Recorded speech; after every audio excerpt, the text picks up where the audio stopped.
Hi guys, time check na guys. 8 na 10 a.m. 10 p.m. na guys.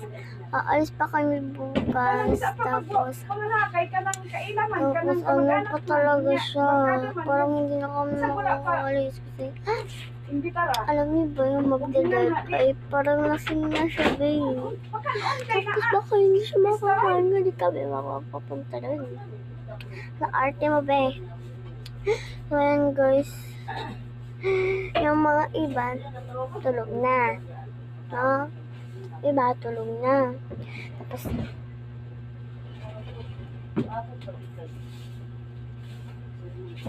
nagising sila dahil napakaingay be. Guys, kasi yung tito ko. Tapos alam niyo naman magalit ng tito ko parang talaga siyang parang nagagalit siya. Like ganun. So, tayo. Anong gagawin? Diba? Mukha na tayo na dito be. Kasi napakaingay kanina. Buti hindi nagising yung ko. Kapatid ko.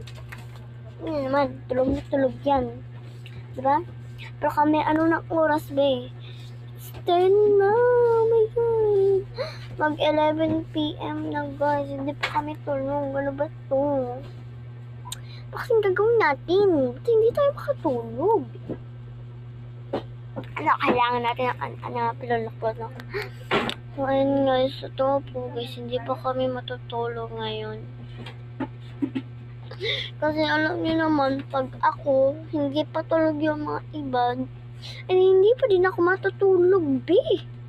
Pag tulog na sila, pag tulog ng lahat, matutulog na din ako. Kasi alang ako, mag-isa lang ako mamata. Mamaya, baka mayroong susulpot-sulpot dyan nga. Magwakwan ka.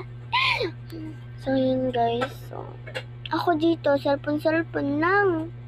Kasi wala naman tayong magawa, be. Wala akong magawa eh. Wala akong magawa, kaya magsiselfon lang tayo, mag-vlog naman tayo. At saka guys, paki-follow nga pala sa aking, aking account, yung Maria Helena yung Zine. So yun guys. Gusto ko na matulog. Joke lang. Kapag gusto matulog guys. Pero, grabe naman. Ang tagal namin natulog ngayon. Ano ng oras?